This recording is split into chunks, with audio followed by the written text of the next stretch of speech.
Hello everyone, എല്ലാവർക്കും pathways അക്കാദമിയുടെ daily news അനാലിസിലേക്ക് സ്വാഗതം.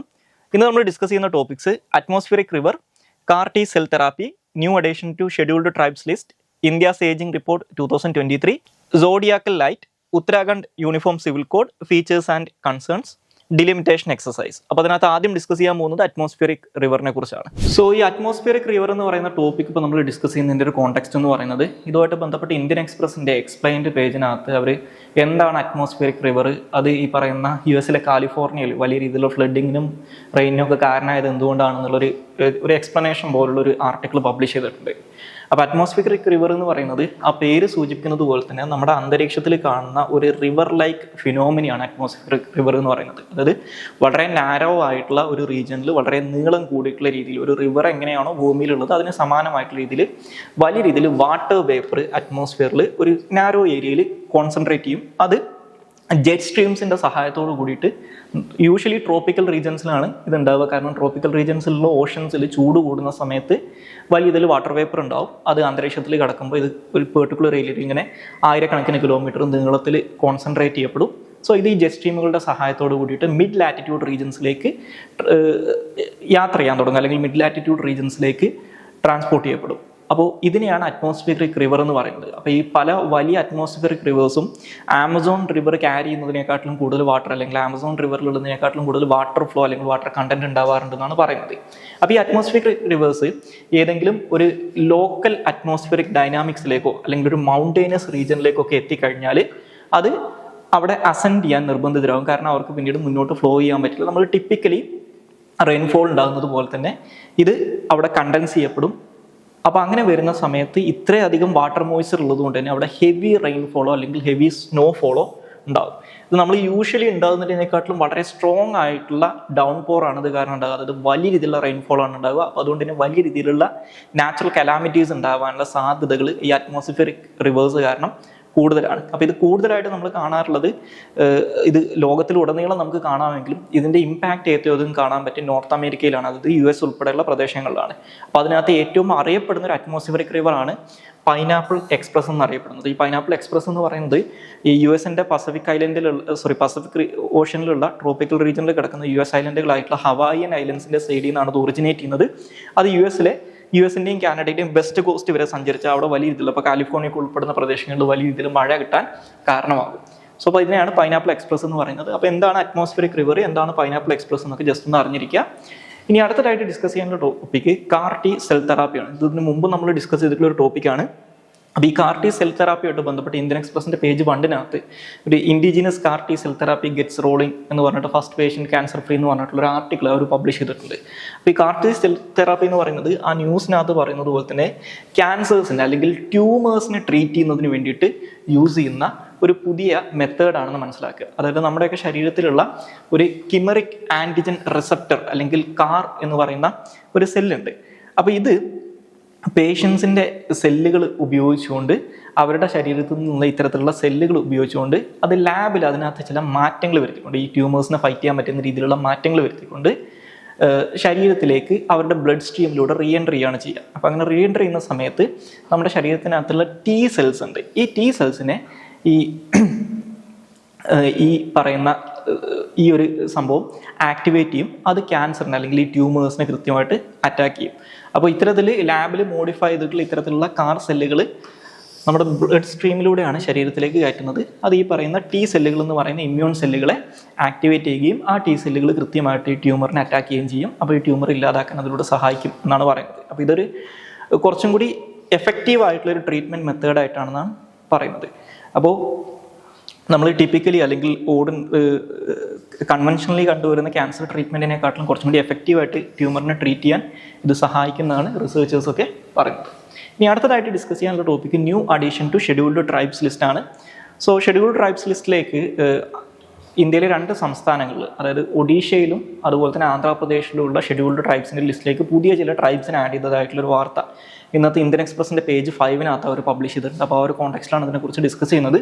സോ ഇന്ത്യൻ കോൺസ്റ്റിറ്റ്യൂഷൻ അനുസരിച്ച് ഇന്ത്യയിലെ ഷെഡ്യൂൾഡ് കാസ്റ്റിനെയും ഷെഡ്യൂൾഡ് ട്രൈബിനെയും ഒരു പെർട്ടിക്കുലർ കമ്മ്യൂണിറ്റിനെ ഷെഡ്യൂൾഡ് കാസ്റ്റിനെയും ഷെഡ്യൂൾഡ് ട്രൈബിൻ്റെ ഒക്കെ ലിസ്റ്റ് തയ്യാറാക്കാനുള്ള അധികാരം ഇന്ത്യൻ പ്രസിഡന്റിനാണ്. പക്ഷേ അതിനകത്ത് കാലാകാലങ്ങളിൽ മാറ്റം വരുത്താനുള്ള അധികാരം ഇന്ത്യൻ പാർലമെന്റിനാണ്. ഇതുമായിട്ട് ബന്ധപ്പെട്ട് ഇന്ത്യയിൽ ഒരു കോൺസ്റ്റിറ്റ്യൂഷണൽ ഷെഡ്യൂൾഡ് ട്രൈബ്സ് ഓർഡർ എന്ന് പറയുന്ന ഒരു ഓർഡർ ആക്ട് ഉണ്ട്. അതുപോലെ തന്നെ constitutional scheduled caste and scheduled tribes order act എന്ന് പറയുന്ന മറ്റൊരു നിയമമുണ്ട്.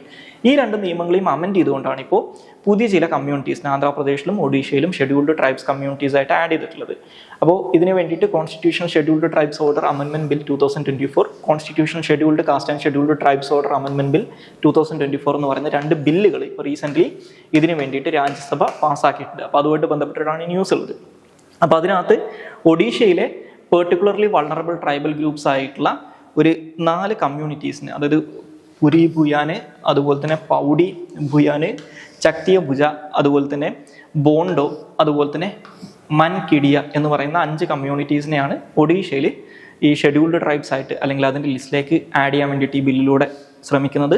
അതുപോലെ തന്നെ ആന്ധ്രാപ്രദേശിൽ നിന്നുള്ള ബോണ്ടോ പോർജ, അതുപോലെ തന്നെ കോണ്ട് പൂജ, അതുപോലെ തന്നെ കോണ്ട സവേരാസ് എന്ന് പറയുന്ന 3 കമ്മ്യൂണിറ്റീസിന് ആന്ധ്രാപ്രദേശിലും ഷെഡ്യൂൾഡ് ട്രൈബ്സ് ആയിട്ട് ആഡ് ചെയ്യുന്നുണ്ട്. അപ്പോൾ അതിനകത്ത് ശ്രദ്ധിക്കേണ്ടത് ഒഡീഷയിൽ നിന്നും ആന്ധ്രാപ്രദേശിനും ഷെഡ്യൂൾഡ് ട്രൈബൽ കമ്മ്യൂണിറ്റീസ് ആയിട്ട് ആഡ് ചെയ്യുന്ന ഈ communities already particularly vulnerable tribal ഗ്രൂപ്പ്സിൽ പെടുന്നതാണ്. പക്ഷെ അവർക്ക് ഷെഡ്യൂൾഡ് ട്രൈബ്സ് എന്ന് പറയുന്ന സ്റ്റാറ്റസ് ഉണ്ടായിരുന്നില്ല. അപ്പോൾ ആ ഒരു പ്രശ്നം പരിഹരിക്കാനും കൂടി വേണ്ടിയിട്ടാണ് ഇത്തരത്തിലൊരു കാര്യം ചെയ്തേക്കുന്നത് മനസ്സിലാക്കുക.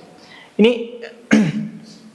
അടുത്തതായിട്ട് എന്താണ് പർട്ടിക്കുലർലി വൾണറബിൾ ട്രൈബൽ ഗ്രൂപ്പ്സ് പോലുള്ള കാര്യങ്ങൾ നമ്മൾ ഓൾറെഡി ഇതിന് മുമ്പ് ഒരുപാട് പ്രാവശ്യം ഡിസ്കസ് ചെയ്തിട്ടുള്ളതാണ്.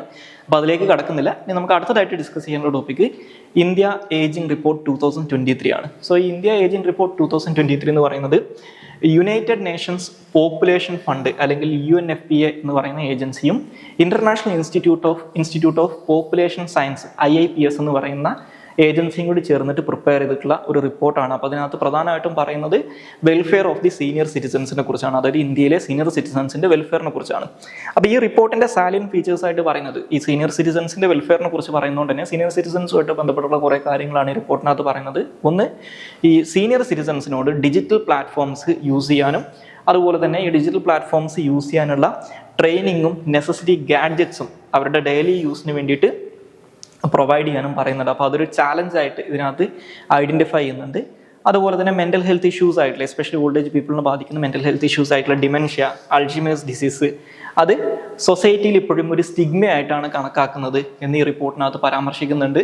അതുപോലെ തന്നെ ഇന്ത്യൻ പോപ്പുലേഷൻ ഇപ്പോൾ ഗ്രാജുവലി ഏജ് ചെയ്യാൻ തുടങ്ങിയതോട് കൂടിയിട്ട് ഈ ഡിസബിലിറ്റി എന്ന് പറയുന്നത് ഒരു വലിയ രീതിയിലൊരു മേജർ കൺസേൺ ആയിട്ട് മാറുന്നുണ്ടെന്ന് പറയുന്നുണ്ട്. അത് ഈ കെയർ ഗിവിങ് ബേർഡനൊക്കെ കൂട്ടാനുള്ള സാധ്യത ഉണ്ടെന്ന് പറയുന്നുണ്ട്. അതുപോലെ തന്നെ പോവർട്ടി, സോഷ്യൽ സെക്യൂരിറ്റിയുടെ ഓൾഡ് ഏജ് ആയിട്ടുള്ള ആളുകൾക്ക് സോഷ്യൽ സെക്യൂരിറ്റിയുടെ അഭാവം, അതുപോലെ തന്നെ പബ്ലിക് ഹെൽത്ത് ഫെസിലിറ്റീസിൻ്റെ poor conditions, illiteracy, digital ignorance, ഇങ്ങനെയുള്ള കാര്യങ്ങളൊക്കെ അഡീഷണൽ ആയിട്ടുള്ള ചാലഞ്ചസ് ഈ ഓൾഡ് ഏജ് പീപ്പിളിൻ്റെ വെൽഫെയറുമായിട്ട് ബന്ധപ്പെട്ട് ക്രിയേറ്റ് ചെയ്യുന്നുണ്ടെന്നും അതുപോലെ തന്നെ general disaster relief work older പീപ്പിളിനെ ഒരു സെപ്പറേറ്റ് ഗ്രൂപ്പായിട്ട് ഇത്രയും കാലമായിട്ട് കണക്കാക്കുന്നില്ല, അതും ഒരു പ്രശ്നമാണെന്നൊക്കെ ഈ റിപ്പോർട്ടിനകത്ത് പറയുന്നുണ്ട്. അതുപോലെ തന്നെ കോർപ്പറേറ്റുകളും NGOസും ഈ പറയുന്ന ഒരു ഏജിങ്ങിനെ കുറച്ചും കൂടി ഒരു ജോയ്ഫുൾ പ്രോസസ് ആക്കുന്നതിന് വേണ്ടിയിട്ടുള്ള എഫേർട്സ് മേക്ക് ചെയ്യണം. സോഷ്യൽ അസിസ്റ്റൻസും ഓൾഡ് ഏജ് ഹോംസും ഒക്കെ കുറച്ചും കൂടി ബെറ്റർ ആക്കുന്നതിന് വേണ്ടി ശ്രമിക്കുന്നുണ്ട് എന്നുള്ളൊരു പരാമർശവും ഈ റിപ്പോർട്ടിനകത്ത് നമുക്ക് കാണാൻ സാധിക്കും. ഇനി ഈ ഒരു കോണ്ടെക്സ്റ്റിൽ നമ്മൾ അറിഞ്ഞിരിക്കേണ്ട 2 കാര്യങ്ങളാണ്. ഒന്ന്, എന്താണ് ഈ UNFPA എന്നുള്ളത്. സോ ഈ UNFPA എന്ന് പറയുന്നത് യുണൈറ്റഡ് നേഷൻസിൻ്റെ ഒരു sexual and reproductive health agency ആണെന്ന് മനസ്സിലാക്കുക. ഇത് 1969 United Nations fund four population activities അല്ലെങ്കിൽ UNFPA എന്ന് പറഞ്ഞിട്ടാണ് ആരംഭിക്കുന്നത്. പക്ഷെ പിന്നീട് 1987 ഇതിൻ്റെ പേര് യുണൈറ്റഡ് നേഷൻസ് പോപ്പുലേഷൻ ഫണ്ട് എന്നാക്കി മാറ്റിയെങ്കിലും ഇതിൻ്റെ ഈ ഒരു ഷോർട്ട് ഫോം ഇപ്പോഴും പഴയത് തന്നെയായിട്ടാണ് കണ്ടിന്യൂ ചെയ്യുന്നത്. അപ്പോൾ ഇതിൻ്റെ ഡിക്ലെയർഡ് ഒബ്ജക്റ്റീവ്സ് ആയിട്ട് പറയുന്നത് സെക്ഷൽ ആൻഡ് റീപ്രൊഡക്റ്റീവ് റൈറ്റ്സ് എന്ന് പറയുന്നത് ഉറപ്പുവരുത്തുക, അതുപോലെ തന്നെ ഇതിൻ്റെ ചോയ്സസ്, ഇതുമായിട്ട് ബന്ധപ്പെട്ടുള്ള ചോയ്സസ് എല്ലാ ആളുകൾക്കും ഉറപ്പുവരുത്തുക, എസ്പെഷ്യലി വുമണ്ണും അതുപോലെ തന്നെ ചെറുപ്പക്കാരായിട്ടുള്ള ആളുകൾക്കും. അപ്പോൾ അതുകൊണ്ട് തന്നെ അവർക്കൊരു high quality sexual and reproductive health സർവീസിലേക്കുള്ള ആക്സസ് അതിലൂടെ ഉറപ്പുവരുത്തുക. അതിനകത്ത് ഈ voluntary family planning, maternal health care, comprehensive sexuality education, ഈ കാര്യങ്ങളൊക്കെ ഉൾപ്പെടുന്ന കാര്യങ്ങൾക്ക് അവർക്ക് ഒരു എഫിഷ്യൻ്റ് ആയിട്ടുള്ള ആക്സസ് ഉറപ്പുവരുത്തുക എന്നൊക്കെയുള്ളതാണ് ഇവരുടെ ഒബ്ജക്റ്റീവ്സ് ആയിട്ട് പറയുന്നത്. ഇനി അതുപോലെ തന്നെ ഈ കോണ്ടെക്സ്റ്റിൽ അറിഞ്ഞിരിക്കേണ്ട മറ്റൊരു ഏജൻസിയാണ് ഈ IIPS എന്ന് പറയുന്നത്. സോ ഈ IIPS എന്ന് പറയുന്നത് 1956 demographic training and research centre എന്നുള്ള പേരിൽ, അല്ലെങ്കിൽ DTRC എന്നുള്ള പേരിൽ ദൊറാബ്ജി ഡാറ്റ ട്രസ്റ്റും അതുപോലെ തന്നെ ഗവൺമെൻറ് ഓഫ് ഇന്ത്യയും കൂടി സംയുക്തമായിട്ട് സ്പോൺസർ ചെയ്തുകൊണ്ട് യുണൈറ്റഡ് നേഷൻസിൻ്റെയും കൂടി സഹായത്തോട് കൂടിയിട്ട് ബോംബെയിൽ എസ്റ്റാബ്ലിഷ് ചെയ്തിട്ടുള്ള ഒരു ഏജൻസിയാണ്. അപ്പോൾ ഇവരുടെ ഹെഡ് ക്വാർട്ടേഴ്സ് അല്ലെങ്കിൽ ഇവർ ബേസ് ചെയ്തേക്കുന്നത് മുംബൈയിലാണെന്ന് മനസ്സിലാക്കുക. അപ്പോൾ ഇത് നിലവിൽ നമ്മുടെ ഏഷ്യ പസഫിക് റീജിയൻ, അതായത് ഇന്ത്യ ഉൾപ്പെടുന്ന ഏഷ്യ പസഫിക് റീജിയനിലുള്ള പോപ്പുലേഷൻ സ്റ്റഡീസുമായിട്ട് ബന്ധപ്പെട്ടിട്ടുള്ള ഒരു റീജിയണൽ ട്രെയിനിങ് സെൻ്റർ ആയിട്ട്, അല്ലെങ്കിൽ regional centre for training and research ആയിട്ട് പ്രവർത്തിക്കുന്നത് ഇതാണ്. ഇത് 1985 ഇതിനൊരു ഡീം ടു ബി യൂണിവേഴ്സിറ്റി ആയിട്ട് UGC അംഗീകരിച്ചിട്ടുണ്ട്. അതുപോലെ തന്നെ നിലവിൽ ministry of health and family വെൽഫെയറിൻ്റെ കീഴിലാണ് ഇവരുടെ അഡ്മിനിസ്ട്രേറ്റീവ് കൺട്രോൾ വരുന്നതും അറിഞ്ഞിരിക്കുക. ഇനി അടുത്തതായിട്ട് ഡിസ്കസ് ചെയ്യാനുള്ള ടോപ്പിക്ക് സോഡിയാക്കൽ ലൈറ്റ് ആണ്. സോ സോഡിയാക്കൽ ലൈറ്റുമായിട്ട് ബന്ധപ്പെട്ടത് ഹിന്ദുവിൻ്റെ സയൻസ് പേജിനകത്ത് അവരൊരു ഡീറ്റെയിൽഡ് ആർട്ടിക്കിൾ പബ്ലിഷ് ചെയ്തിട്ടുണ്ട്. സോ അപ്പോൾ ആ കോണ്ടെക്സ്റ്റിലാണ് നമ്മൾ ഇതിനെക്കുറിച്ച് ഡിസ്കസ് ചെയ്യുന്നത്. സോ സോഡിയാക്കൽ ലൈറ്റ് എന്ന് പറയുന്നത് ഈ ഇന്റർപ്ലാനറ്ററി ഡസ്റ്റിൽ തട്ടി സ്കാറ്റർ ചെയ്യുന്ന അല്ലെങ്കിൽ ചിതറിത്തെറിക്കുന്ന സൺലൈറ്റിനെയാണ് സോഡിയാക്കൽ ലൈറ്റ് എന്ന് പറയുക. അപ്പോൾ ഈ ഇന്റർപ്ലാനറ്ററി ഡസ്റ്റ് എന്ന് പറഞ്ഞു കഴിഞ്ഞാൽ അതിനകത്ത് കോസ്മിക് ഡസ്റ്റ് പാർട്ടിക്കിൾസ് ഉണ്ടാവും. അതായത് ഈ നമ്മുടെ സോളാർ സിസ്റ്റത്തിനകത്തുള്ള പ്ലാനറ്റ്സിൻ്റെ ഇടയിലുള്ള സ്പേസിനകത്തുള്ള ഇന്റർപ്ലാനറ്ററി ഡസ്റ്റ് അല്ലെങ്കിൽ കോസ്മിക് ഡസ്റ്റ് പാർട്ടിക്കിൾസും ഉൾപ്പെടുന്നതാണ്. അപ്പോൾ കംപ്ലീറ്റ്ലി ഡാർക്ക് ആയിട്ടുള്ള നൈറ്റ്സിൽ ഇത്തരത്തിൽ സ്കാറ്റേർഡ് ആയിട്ടുള്ള സൺലൈറ്റ്, ഒരു ഫൈൻഡ് ആയിട്ടുള്ള ഡിഫ്യൂസ്ഡ് ഗ്ലോ നമ്മുടെ എർത്തിന് കാണാൻ പറ്റുന്ന രീതിയിൽ ക്രിയേറ്റ് ചെയ്യും. ഇപ്പോൾ ഈ ഒരു ആർട്ടിക്കിളിനകത്ത് പബ്ലിഷ് ചെയ്തിട്ടുള്ള ഈ ഒരു ഇമേജിനകത്ത് കാണുന്നത് പോലെ ഒരു ഗ്ലോ നമുക്ക് എർത്തിൽ നിന്ന് നൈറ്റ് ടൈമിൽ കാണാൻ പറ്റും. അതിനെയാണ് സോഡിയാക്കൽ ലൈറ്റ് എന്ന് പറയുന്നത്. സോ ഇത് എക്ലിപ്റ്റിക് ആയിട്ടുള്ള എൻറ്റയർ പാത്തിൽ ഈ പറയുന്ന ലൈറ്റ് നമുക്ക് കാണാൻ പറ്റും. അപ്പോൾ ഇത് നമ്മുടെ സണ്ണിൻ്റെ ട്രജക്ടറി അങ്ങനെ ആയതുകൊണ്ടാണ് നമുക്കിങ്ങനെ കാണാൻ പറ്റുന്നതെന്നാണ് പറയുന്നത്. ഇനി അടുത്തതായിട്ട് ഡിസ്കസ് ചെയ്യാനുള്ള topic Uttarakhand uniform civil code features and concerns ആണ്. അപ്പോൾ ഇത് ഡിസ്കസ് ചെയ്യാനുള്ള ഒരു കോണ്ടെക്സ്റ്റ്, ഇന്നലെ ഉത്തരാഖണ്ഡിലെ ലെജിസ്ലേറ്റീവ് അസംബ്ലി അവരുടെ യൂണിഫോം സിവിൽ കോഡ് ബില്ല് അവതരിപ്പിച്ചിട്ടുണ്ടായിരുന്നു. അപ്പോൾ അതിനെക്കുറിച്ച് ഈ യൂണിഫോം സിവിൽ കോഡുമായിട്ട് ബന്ധപ്പെട്ട് ഒരു എക്സ്പ്ലനേഷൻ ആർട്ടിക്കിൾ ഇന്ത്യൻ എക്സ്പ്രസിൻ്റെ എക്സ്പ്ലെയിൻ്റെ അകത്ത് അവർ ഡീറ്റെയിൽഡ് ആയിട്ട് പബ്ലിഷ് ചെയ്തിട്ടുണ്ട്. ഈ ഉത്തരാഖണ്ഡത്തെ ബില്ല് മാത്രമല്ല, യൂണിഫോം സിവിൽ കോഡുമായിട്ട് ബന്ധപ്പെട്ടുള്ള കോൺസ്റ്റിറ്റ്യൂവൻ്റ് അസംബ്ലിയിൽ നടന്നിട്ടുള്ള കാര്യങ്ങളും ഈ ആർട്ടിക്കിളിനകത്ത് അവർ പറയുന്നുണ്ട്. അപ്പോൾ യൂണിഫോം സിവിൽ കോഡിൻ്റെ കേസ് നമ്മൾ കുറേ കാലമായിട്ട് ഡിസ്കസ് ചെയ്യുന്നൊരു ടോപ്പിക് തന്നെയാണിതും. അപ്പോൾ യൂണിഫോം സിവിൽ കോഡിൻ്റെ കേസിൽ അത് ഇന്ത്യൻ കോൺസ്റ്റിറ്റ്യൂഷൻ്റെ article 44 directive principle of state പോളിസിക്കകത്താണ് പറയുന്നത്, അല്ലെങ്കിൽ നിർദ്ദേശ തത്വങ്ങൾക്കകത്താണ് പറയുന്നത്. ഇന്ത്യയിലെ എല്ലാ ജനങ്ങൾക്കും യൂണിഫോം ആയിട്ടുള്ള സിവിൽ കോഡ് ഫ്രെയിം ചെയ്യാൻ വേണ്ടി ഗവൺമെൻറ് ശ്രമിക്കണം, അല്ലെങ്കിൽ സ്റ്റേറ്റ് എൻഡവർ ചെയ്യണം, അല്ലെങ്കിൽ സ്റ്റേറ്റ് ശ്രമിക്കണം എന്നാണ് പറയുന്നത്. അപ്പോൾ ബേസിക്കലി യൂണിഫോം സിവിൽ കോഡ് എന്ന് പറഞ്ഞാൽ മനസ്സിലാക്കി ഇന്ത്യയിലുള്ള സിവിൽ ലോസ് മെജോറിറ്റിയും ആളുകൾക്ക് ഒരേപോലെ ഉള്ളതാണ്, അല്ലെങ്കിൽ യൂണിഫോം ആണ്. പക്ഷേ ഇവിടെ നമ്മൾ ഫാമിലി ലോസ് എന്ന് വിളിക്കുന്ന, അല്ലെങ്കിൽ പേഴ്സണൽ ലോസ് എന്ന് വിളിക്കുന്ന ആൾക്കാരുടെ മാരേജ്, ഡിവോഴ്സ്, ഇൻഹെറിറ്റൻസ്, അഡോപ്ഷൻ പോലുള്ള ചില ഒരു 4-5 വിഭാഗത്തിൽപ്പെടുന്ന കാര്യങ്ങളുമായിട്ട് ബന്ധപ്പെട്ടിട്ടുള്ള നിയമങ്ങളിൽ അതിനകത്ത് മതത്തിൻ്റെ ആചാരങ്ങൾ അനുസരിച്ച്, അല്ലെങ്കിൽ റിലീജിയസ് ടെക്സ്റ്റ് അനുസരിച്ചിട്ടുള്ള ലോസ് ആണ് നമ്മൾ നിലവിൽ ഫോളോ ചെയ്യുന്നത്. അതിനെയാണ് ഫാമിലി ലോസ് അല്ലെങ്കിൽ ഈ പറയുന്ന പേഴ്സണൽ ലോസ് എന്ന് വിളിക്കുന്നത്.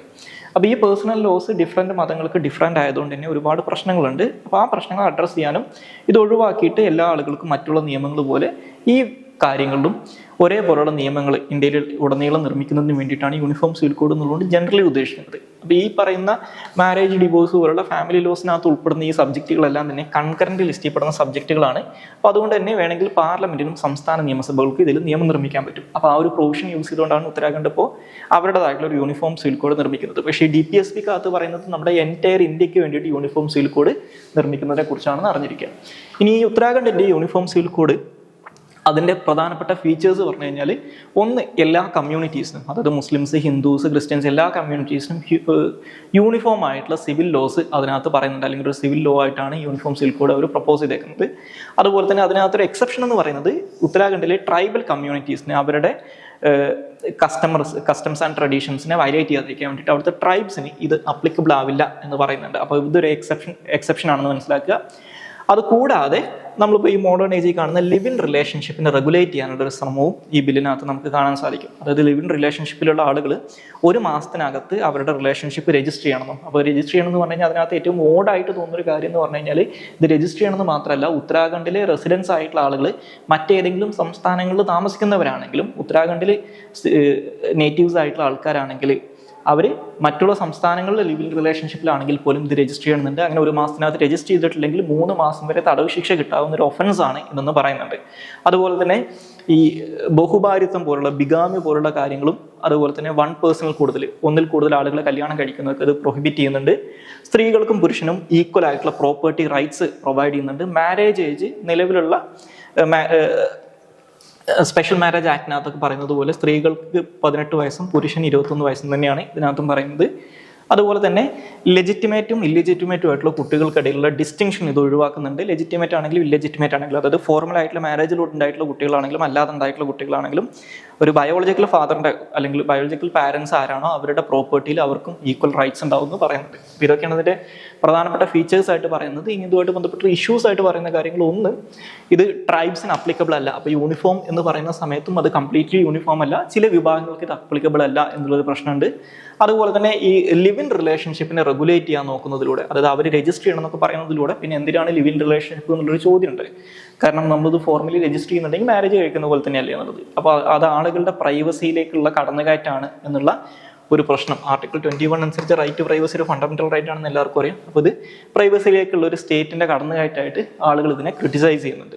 അതുപോലെ തന്നെ ഇങ്ങനെയുള്ള കാര്യങ്ങൾ ഒരു ഒഫൻസ് ആക്കി മാറ്റുന്നത്, രജിസ്റ്റർ ചെയ്യുന്നത് മാത്രമല്ല, രജിസ്റ്റർ ചെയ്തിട്ടില്ലെങ്കിൽ അതൊരു ഒഫൻസ് ആണെന്ന് പറയുന്നത് വലിയ ഇതിലൊരു മോശമായിട്ടുള്ള പ്രൊസീഡൻസ് ക്രിയേറ്റ് ചെയ്യുന്നൊരു കാര്യമാണെന്നും ഇത് ക്രിറ്റിസൈസ് ചെയ്യപ്പെടുന്നുണ്ട്. ഇനി അടുത്തതായിട്ട് ഡിസ്കസ് ചെയ്യാനുള്ള ടോപ്പിക് ഡിലിമിറ്റേഷൻ എക്സസൈസ് ആണ്. അപ്പോൾ ഇന്ത്യയിൽ വരാൻ പോകുന്ന 2026 ശേഷം നടക്കാനിരിക്കുന്ന ഡിലിമിറ്റേഷനുമായിട്ട് ബന്ധപ്പെട്ടിട്ടുള്ള ഒരു ആർട്ടിക്കിൾ ഹിന്ദുവിൻ്റെ പേജ് 8 അവർ പബ്ലിഷ് ചെയ്തിട്ടുണ്ട്. അപ്പോൾ ആ ഒരു കോണ്ടെക്സ്റ്റിലാണ് ഇതിനെക്കുറിച്ച് ഡിസ്കസ് ചെയ്യുന്നത്. സോ ഈ ഡിലിമിറ്റേഷൻ നമ്മൾ ഇതിൻ്റെ മുമ്പ് ഡിസ്കസ് ചെയ്തിട്ടുള്ള ഒരു ടോപ്പിക് തന്നെയാണ്. സോ എന്താണ് ഡിലിമിറ്റേഷൻ എന്ന് അറിഞ്ഞിരിക്കുക. നമ്മുടെ പാർലമെന്റിലേക്ക് അല്ലെങ്കിൽ ലോക്സഭയിലേക്കും സ്റ്റേറ്റ് ലെജിസ്ലേറ്റീവ് അസംബ്ലിയിലേക്കുള്ള സീറ്റുകൾ സംസ്ഥാനങ്ങൾക്ക് അലോക്കേറ്റ് ചെയ്യുന്നതും ആ സീറ്റുകളുടെ അല്ലെങ്കിൽ ആ പറയുന്ന ടെറിട്ടോറിയൽ കോൺസ്റ്റിറ്റ്യുവൻസീസിൻ്റെ അതിർത്തികൾ പുനർനിർണ്ണയിക്കുകയും ചെയ്യുന്ന എക്സസൈസിനെയാണ് ഡിലിമിറ്റേഷൻ എന്ന് പറയാം. അപ്പോൾ ഈ ഡിലിമിറ്റേഷനകത്ത് തന്നെയാണ് സാധാരണഗതിയിൽ ഷെഡ്യൂൾഡ് കാസ്റ്റിനും ഷെഡ്യൂൾഡ് ട്രൈബിനും റിസർവ് ചെയ്തിട്ടുള്ള സീറ്റുകളുടെ കാര്യത്തിനകത്തും തീരുമാനം ഉണ്ടാക്കാറുള്ളത്. അപ്പോൾ ഇന്ത്യൻ കോൺസ്റ്റിറ്റ്യൂഷൻ്റെ ആർട്ടിക്കിൾ 82 അനുസരിച്ച് ലോക്സഭയിലേക്കുള്ള സീറ്റുകൾ എല്ലാ സീറ്റുകളിലും ഈക്വൽ പോപ്പുലേഷനുള്ള രീതിയിൽ അത് ഡിമാർക്കേറ്റ് ചെയ്യണം അല്ലെങ്കിൽ ഡിലിമിറ്റ് ചെയ്യണം എന്ന് പറയുന്നുണ്ട്. അതുപോലെ തന്നെ പോപ്പുലേഷൻ്റെ അടിസ്ഥാനത്തിലായിരിക്കണം സ്റ്റേറ്റുകളുടെ റെപ്രസെൻറ്റേഷൻ എന്ന് പറയുന്നത്. അതുപോലെ തന്നെ ആർട്ടിക്കിൾ 170 അനുസരിച്ച് സ്റ്റേറ്റ് ലെജിസ്ലേറ്റീവ് അസംബ്ലിയിലേക്കും ലേറ്റസ്റ്റ് പോപ്പുലേഷൻ അനുസരിച്ചായിരിക്കണം ഇത് ചെയ്യണമെന്ന് പറയുന്നുണ്ട്. പക്ഷേ ഇത്തരത്തിൽ 1951, അതുപോലെ തന്നെ 1961, 1971 ഈ 3 പതിറ്റാണ്ടുകളും ലേറ്റസ്റ്റ് സെൻസസ് അനുസരിച്ച് തന്നെ ഡിലിമിറ്റേഷൻ നടത്തിയിട്ടുണ്ടായിരുന്നു. പക്ഷേ 71 ശേഷം പിന്നീട് സംസ്ഥാനങ്ങൾക്ക് അവരുടെ പോപ്പുലേഷൻ്റെ അടിസ്ഥാനത്തിലുള്ള സീറ്റുകൾ അലോക്കേറ്റ് ചെയ്യുന്നത് നമ്മൾ നിർത്തിവെച്ചിട്ടുണ്ട്. 1976 42nd അമെൻമെൻറ്റ് ആക്ട് അനുസരിച്ച് 1976 42nd അമെൻമെൻറ്റ് ആക്ട് അനുസരിച്ച് 2001 വരെ അല്ലെങ്കിൽ അടുത്ത 25 വർഷത്തേക്ക് 71 പോപ്പുലേഷൻ്റെ അടിസ്ഥാനത്തിലായിരിക്കും സ്റ്റേറ്റുകൾക്കുള്ള അല്ലെങ്കിൽ മണ്ഡലങ്ങളുടെ അലോക്കേഷൻ, സ്റ്റേറ്റുകൾക്കുള്ള ലോക്സഭാ സീറ്റുകളുടെ അലോക്കേഷൻ എന്ന് പറയുന്നത്. നമ്മുടെ കേരളത്തിനൊക്കെയുള്ള 20 സീറ്റുകൾ ലോക്സഭാ സീറ്റുകൾ എന്നുള്ളത് 71 പോപ്പുലേഷൻ്റെ അടിസ്ഥാനത്തിലുള്ളതാണ്. പിന്നീട് 84th constitutional amendment act of 2001 അനുസരിച്ച് ഇത് അടുത്ത 25 വർഷത്തേക്ക് എക്സ്റ്റെൻഡ് ചെയ്തിട്ടുണ്ട്. അതായത് 2026 വരെ സീറ്റുകളുടെ അലോക്കേഷൻ എന്ന് പറയുന്നത്, അത് സ്റ്റേറ്റ് ലെജിസ്ലേറ്റീവ് അസംബ്ലിയുടെ സീറ്റാണെങ്കിലും ലോക്സഭാ സീറ്റുകളാണെങ്കിലും അതിൻ്റെ അലോക്കേഷൻ എന്ന് പറയുന്നത് 71 പോപ്പുലേഷൻ്റെ അടിസ്ഥാനത്തിലായിരിക്കും എന്ന് പറയുന്നത്. അപ്പോൾ ഇനി ഒരു ഡിലിമിറ്റേഷൻ നടത്തണമെങ്കിൽ 2026 ശേഷം ഒരു സെൻസസ് നടന്ന് ആ സെൻസസ് റിപ്പോർട്ടിൻ്റെ അടിസ്ഥാനത്തിൽ മാത്രമേ ഇനി ഡിലിമിറ്റേഷൻ നടത്താൻ പറ്റുള്ളൂ. അപ്പോൾ ഇനി ഈ ഒരു മൊറട്ടോറിയം കണ്ടിന്യൂ ചെയ്യാനുള്ള സാധ്യത കുറവാണ്. അപ്പോൾ ഒരു ഡിലിമിറ്റേഷൻ എന്തായാലും വരുമെന്ന് മനസ്സിലാക്കുക. നമ്മൾ 21 നടത്തേണ്ട സെൻസസ് ഇപ്പോൾ 24 നടത്തിയിട്ടില്ല. അപ്പോൾ അതിനൊരു കാരണമായിട്ട് പറയുന്നത് സെൻട്രൽ ഗവൺമെൻറ് 21 സെൻസസ് മനഃപൂർവ്വം ഡിലേ ചെയ്തുകൊണ്ട് അത് 26 വരെ കൊണ്ടുപോകും. 26 ആകുമ്പോഴേക്കും അവർ സെൻസസ് നടത്തും. അപ്പോൾ 26 അല്ലെങ്കിൽ 27 ആകുമ്പോഴേക്കും അടുത്ത ഡിലിമിറ്റേഷൻ നടക്കുന്നതാണ് പറയുന്നത്. കാരണം അല്ലെങ്കിൽ നോർമലി സെൻസസ് നടക്കുന്ന ഒരു സാഹചര്യത്തിലാണെങ്കിൽ 2031 മാത്രമേ പ്രാക്ടിക്കലി ഡിലിമിറ്റേഷൻ നടത്താൻ പറ്റൂ. കാരണം 26 ശേഷം വരുന്ന അടുത്ത സെൻസസ് എന്ന് പറയുന്നത് 31 സെൻസസ് ആയിരിക്കും. പക്ഷേ ഇപ്പോഴത്തെ ഈ ഒരു സാഹചര്യത്തിൽ 31 വരെ ഇത് പോകാനുള്ള സാധ്യതയല്ല. 26 ശേഷം ഇത് നടക്കുന്നത് മനസ്സിലാക്കുക. അതിനുള്ള ചാൻസസ് കൂടുതലാണെന്ന് മനസ്സിലാക്കുക. ഇനി ഡിലിമിറ്റേഷനുമായിട്ട് ബന്ധപ്പെട്ട് കോൺസ്റ്റിറ്റ്യൂഷനകത്ത് പറയുന്നത് ഈ ഡിലിമിറ്റേഷൻ എങ്ങനെയാണ് നടത്തേണ്ടത്, അതിനുള്ള അതോറിറ്റി ആരാണെന്നുള്ള കാര്യം പാർലമെന്റിന് തീരുമാനിക്കാം എന്നാണ് പറയുന്നത്. അപ്പോൾ ഇതുമായിട്ട് ബന്ധപ്പെട്ട് ഇന്ത്യൻ പാർലമെന്റ് ഒരു ഡിലിമിറ്റേഷൻ കമ്മീഷൻ ആക്ട് എന്ന് പറയുന്ന നിയമം നിർമ്മിച്ചിട്ടാണ് ഡിലിമിറ്റേഷൻ കമ്മീഷൻ അപ്പോയിന്റ് ചെയ്യാറുള്ളത്. അതുകൊണ്ട് തന്നെ ഡിലിമിറ്റേഷൻ കമ്മീഷൻ ഒരു സ്റ്റാറ്റ്യൂട്ടറി ബോഡി ആയിരിക്കും മനസ്സിലാക്കുക. സോ ഈ നിയമത്തിന്റെ അടിസ്ഥാനത്തിൽ ഡിലിമിറ്റേഷൻ കമ്മീഷൻ അപ്പോയിന്റ് ചെയ്യുന്നത് ഇന്ത്യൻ പ്രസിഡന്റ് ആണ്. സോ ഡിലിമിറ്റേഷൻ കമ്മീഷന്റെ കോമ്പോസിഷൻ ആയിട്ട് പറയുന്നത് 3 പേരാണ്.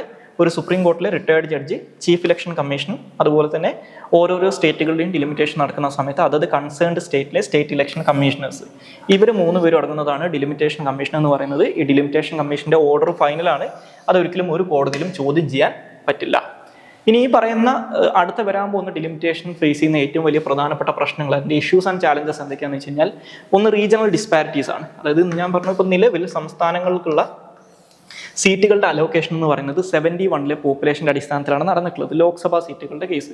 അപ്പോൾ ഈ 71 പോപ്പുലേഷൻ്റെ അടിസ്ഥാനത്തിലാണ്. ഒരു എക്സാമ്പിൾ പറഞ്ഞു കഴിഞ്ഞാൽ കേരളത്തിന് 20 സീറ്റും ഉത്തർപ്രദേശിന് 80 സീറ്റും ലോക്സഭയിലേക്കുള്ളത്.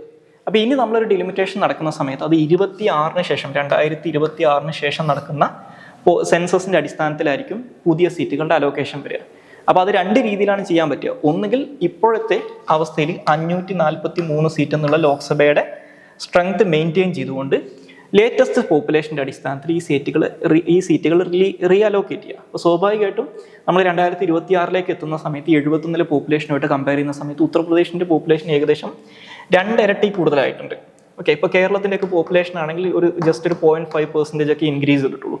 അപ്പോൾ സ്വാഭാവികമായിട്ട് അങ്ങനെ വരുന്ന സമയത്ത് ഉത്തർപ്രദേശിനുള്ള 80 സീറ്റുകൾ സ്വാഭാവികമായിട്ടും വർദ്ധിപ്പിക്കേണ്ടി വരും, കേരളത്തിൻ്റെ സീറ്റുകൾ കുറയ്ക്കേണ്ടി വരും. കാരണം ഈ 543 20 സീറ്റ് കേരളത്തിൻ്റെ കയ്യിലാണ്. സോ കേരളത്തിൽ നിന്നുള്ള സീറ്റുകൾ കുറച്ചിട്ട് അത് ഉത്തർപ്രദേശിന് കൊടുക്കേണ്ട ഒരു അവസ്ഥ വരും. അപ്പോൾ ഇപ്പോഴത്തെ ഒരു അപ്രോക്സിമേറ്റ് എസ്റ്റിമേറ്റ് അനുസരിച്ച് ഇങ്ങനെ 2026 സെൻസസ് അനുസരിച്ച് 543 എന്ന് പറയുന്ന സീറ്റ് നമ്പർ മെയിൻറ്റെയിൻ ചെയ്ത് കഴിഞ്ഞാൽ കേരളത്തിൻ്റെയൊക്കെ സീറ്റുകൾ ഒരു 8 സീറ്റ് വരെ കേരളത്തിൽ കുറയാനുള്ള സാധ്യത ഉണ്ടെന്നാണ് പറയുന്നത്. അപ്പോൾ അങ്ങനെ വരുന്ന സമയത്തുള്ള പ്രശ്നം എന്ന് പറഞ്ഞു കഴിഞ്ഞാൽ, ഈ 71 ശേഷമുള്ള നമ്മൾ പോപ്പുലേഷൻ ഗ്രോത്തിൻ്റെ ഒരു ഹിസ്റ്ററി നോക്കിക്കഴിഞ്ഞാൽ നമ്മുടെ സൗത്ത് ഇന്ത്യൻ സ്റ്റേറ്റുകളിലും നോർത്ത് ഈസ്റ്റേൺ സ്റ്റേറ്റുകളിലും പോപ്പുലേഷൻ ഗ്രോത്ത് കൺട്രോൾ ചെയ്യപ്പെട്ടിട്ടുണ്ട്. പക്ഷേ നമ്മൾ ബീമാരു സ്റ്റേറ്റുകൾ എന്നൊക്കെ പറയുന്നത്, അല്ലെങ്കിൽ ഹിന്ദി ഹാർട്ട്ലാൻഡ് ഒക്കെ എന്ന് വിളിക്കുന്ന ആ പ്രദേശങ്ങളിൽ പോപ്പുലേഷൻ വലിയ രീതിയിൽ കൂടുകയും ചെയ്തിട്ടുണ്ട്. അപ്പോൾ സ്വാഭാവികമായിട്ടും ഈ പറയുന്ന പോപ്പുലേഷനെ കൺട്രോൾ ചെയ്തിട്ടുള്ള സദേൺ സ്റ്റേറ്റുകളിൽ നിന്നും നോർത്ത് ഈസ്റ്റേൺ സ്റ്റേറ്റുകളിൽ നിന്നും എടുത്തിട്ട് ഈ സീറ്റുകൾ നോർത്തേൺ സ്റ്റേറ്റുകൾക്ക് കൊടുക്കേണ്ടി വരും. അപ്പോൾ സ്വാഭാവികമായിട്ടും ഓൾറെഡി നമ്മുടെ ഇന്ത്യയിലുള്ള ഒരു പ്രാക്ടിക്കൽ പൊളിറ്റിക്കൽ പിക്ചർ എന്ന് പറയുന്നത്, നമ്മുടെ നോർത്ത് ഇന്ത്യയിലുള്ള ഒരു 5-6 സ്റ്റേറ്റുകൾക്കകത്ത് ഒരു സ്വീപ്പിംഗ് വിക്ടറി നേടാൻ പറ്റുന്ന ഒരു പൊളിറ്റിക്കൽ പാർട്ടിക്ക് നമ്മുടെ ലോക്സഭ ജയിക്കാൻ പറ്റും, അല്ലെങ്കിൽ ഈ പറയുന്ന ഇന്ത്യയിൽ ഗവൺമെൻറ് ഫോം ചെയ്യാൻ പറ്റും. അപ്പോൾ അതുകൊണ്ട് തന്നെ ഈ സൗത്ത് ഇന്ത്യൻ സ്റ്റേറ്റുകളും നോർത്ത് ഈസ്റ്റേൺ സ്റ്റേറ്റുകളും ഹൈലി ഒരു അണ്ടർ റെപ്രസെൻറ്റേഷൻ ഫേസ് ചെയ്യുന്നുണ്ട് പാർലമെൻറ്റിനകത്ത്. അപ്പോൾ ഇത് കൂടും, വീണ്ടും ഇത് വർദ്ധിക്കും. അപ്പോൾ അതോട് കൂടിയിട്ട് റീജിയണൽ ഡിസ്പാരിറ്റീസ് വർദ്ധിക്കാനുള്ള സാധ്യത ഉണ്ടെന്ന് മനസ്സിലാക്കുക. ഇനി മറ്റൊരു ഓപ്ഷൻ എന്ന് പറയുന്നത് ലോക്സഭയുടെ സീറ്റുകളുടെ എണ്ണം വർദ്ധിപ്പിക്കലാണ്. അപ്പോൾ അങ്ങനെയാണെങ്കിൽ ലോക്സഭയുടെ സീറ്റുകളുടെ എണ്ണം ഒരു 800+ ആയിട്ട് ഉയർത്താൻ പറ്റും. അപ്പോൾ അതിന് നടക്കാനാണ് സാധ്യത കൂടുതലെന്നാണ് പറയുന്നത്. കാരണം നമ്മൾ പുതിയ പാർലമെന്റ് ബിൽഡിങ്ങിനകത്ത് ലോക്സഭയുടെ സീറ്റിംഗ് കപ്പാസിറ്റി എന്ന് പറയുന്നത് 800+ ആണ്. അപ്പോൾ അത് കൊടുക്കാനുള്ള കാരണം ഈ ഒരു പർപ്പസും കൂടി മുന്നിൽ കണ്ടിട്ടാണെന്നാണ് പറയുന്നത്. അപ്പോൾ 800 കൂടുതൽ സീറ്റുകൾ വന്നു കഴിഞ്ഞാൽ കേരളത്തിൻ്റെയൊക്കെ സീറ്റുകൾക്കകത്ത് വളരെ നോമിനൽ ആയിട്ടുള്ള ഒരു ഗ്രോത്ത് മാത്രമേ, അല്ലെങ്കിൽ ഒരു ഗ്രോത്ത് ഉണ്ടാവില്ല എന്നാണ് പറയുന്നത്. പക്ഷേ ഉത്തർപ്രദേശിൻ്റെ ഒക്കെ ഇപ്പോൾ 80 എന്നുള്ള സീറ്റുകൾ അറ്റ്ലീസ്റ്റ് ഒരു 140 എങ്കിലും ആയിട്ട് മാറുന്നതാണ് പറയുന്നത്. അപ്പോൾ ഇതും ഈ റീജിയണൽ ഡിസ്പാരിറ്റീസ് വർദ്ധിപ്പിക്കാനുള്ള കാരണമായിട്ട് മാറും. അപ്പോൾ ഒന്നാമത്തെ ഇഷ്യൂ എന്ന് പറയുന്നത് ഇത് റീജിയണൽ ഡിസ്പാരിറ്റീസിന് കാരണമാവും. അതായത് ഈ സദേൺ സ്റ്റേറ്റുകളും നോർത്ത് ഈസ്റ്റേൺ സ്റ്റേറ്റുകൾക്കും പാർലമെന്റിലുള്ള റെപ്രസെൻറ്റേഷൻ വലിയ രീതിയിൽ പ്രൊപ്പോർഷനേറ്റ്ലി കുറയാനുള്ള സാധ്യത ഉണ്ട്. അത് റീജിയണൽ ഡിവിഷൻ ഉണ്ടാക്കും, എസ്പെഷ്യലി ഒരു നോർത്ത് സൗത്ത് ഡിവിഷൻ ഉണ്ടാക്കും. അപ്പോൾ ഇതൊരു സിംഗിൾ ഇഷ്യൂ ആയിട്ടല്ല ഇത് നിൽക്കുക. ഓൾറെഡി ഈ പറയുന്ന പോപ്പുലേഷൻ്റെ ഒക്കെ പേരിൽ ഫിനാൻസ് കമ്മീഷൻ റെക്കമെൻഡേഷൻസ് അനുസരിച്ച് സദേൺ സ്റ്റേറ്റുകൾക്കുള്ള ഫിനാൻസ് കമ്മീഷൻ റെക്കമെൻഡേഷൻ അനുസരിച്ചിട്ടുള്ള ടാക്സ് കോൺട്രിബ്യൂഷൻ അല്ലെങ്കിൽ ടാക്സിൻ്റെ ഷെയർ എന്ന് പറയുന്നത് വളരെ കുറവാണ്. ഇപ്പോൾ കേരളം, കർണാടക പോലുള്ള സംസ്ഥാനങ്ങളുടെ ഗവൺമെൻറ്റുകൾ ഡൽഹി പോയി സമരം ചെയ്യാനുള്ള കാരണം അതാണ്. അപ്പോൾ അതിൻ്റെ കൂടെ ഇത്തരത്തിലുള്ള റെപ്രസെൻറ്റേഷനകത്ത് ചേഞ്ചും കൂടി വന്നു കഴിഞ്ഞാൽ അത് വലിയ രീതിയിൽ രാജ്യത്തിനകത്ത് ഡിവിഷൻ ഉണ്ടാക്കാനുള്ള സാധ്യതയുണ്ട്, രാജ്യത്തിൻ്റെ ഇൻറ്റഗ്രിറ്റിയെ തന്നെ ബാധിക്കാനുള്ള സാധ്യത ഉണ്ടെന്ന് മനസ്സിലാക്കുക. മറ്റൊന്ന് ഇഷ്യൂ ഓഫ് റെപ്രസെൻറ്റേഷനാണ്. ഞാൻ നേരത്തെ സൂചിപ്പിച്ചതുപോലെ ഓൾറെഡി നമ്മുടെ ഇന്ത്യയിൽ ഒരു നാഷണൽ ലെവൽ പൊളിറ്റിക്സ് നോക്കുകയാണെങ്കിൽ നോർത്തേൺ സ്റ്റേറ്റുകളെ കൺട്രോൾ ചെയ്യാൻ പറ്റുന്നവർക്ക് ഇന്ത്യ എന്ന് പറയുന്ന രാജ്യത്തിനെ ഭരിക്കാൻ പറ്റൂ എന്നുള്ള അവസ്ഥയുണ്ട്. ഇപ്പോൾ നാഷണൽ പൊളിറ്റിക്കൽ പാർട്ടീസ് കൂടുതലായിട്ട് ആ ഏരിയാസിൽ കോൺസെൻട്രേറ്റ് ചെയ്യും, അല്ലെങ്കിൽ അവിടുത്തെ ആൾക്കാരുടെ ഇഷ്യൂസിനെ അഡ്രസ്സ് ചെയ്യുന്ന രീതിയിലേക്ക് കാര്യങ്ങൾ മുന്നോട്ട് കൊണ്ടുപോകും. അത് വീണ്ടും വർദ്ധിക്കും. അപ്പോൾ അത് സ്വാഭാവികമായിട്ടും സദേൺ സ്റ്റേറ്റുകളും നോർത്ത് ഈസ്റ്റേൺ സ്റ്റേറ്റുകളും വലിയ ഇതിൽ മാർജിനലൈസ് ചെയ്യപ്പെടാനും നെഗ്ലക്ട് ചെയ്യപ്പെടാനുള്ള കാരണമായിട്ട് മാറും. അപ്പോൾ വലിയ ഇതിലുള്ള റീജിയണൽ ഡിവിഷൻ കൊണ്ടുവരാൻ ഇത് കാരണമാകാനുള്ള സാധ്യത ഉണ്ടെന്ന് മനസ്സിലാക്കുക. അപ്പോൾ ഇത്രയും കാര്യങ്ങളാണ് ഈ ഒരു ടോപ്പിക്കുമായിട്ട് ബന്ധപ്പെട്ട് പറയാനുള്ളത്. സോ ഇത്രയും കാര്യങ്ങളാണ് ഇന്നത്തെ ഡെയിലി ന്യൂസ് അനാലിസിനകത്ത് ഡിസ്കസ് ചെയ്യാനുള്ളത്. Thank you all.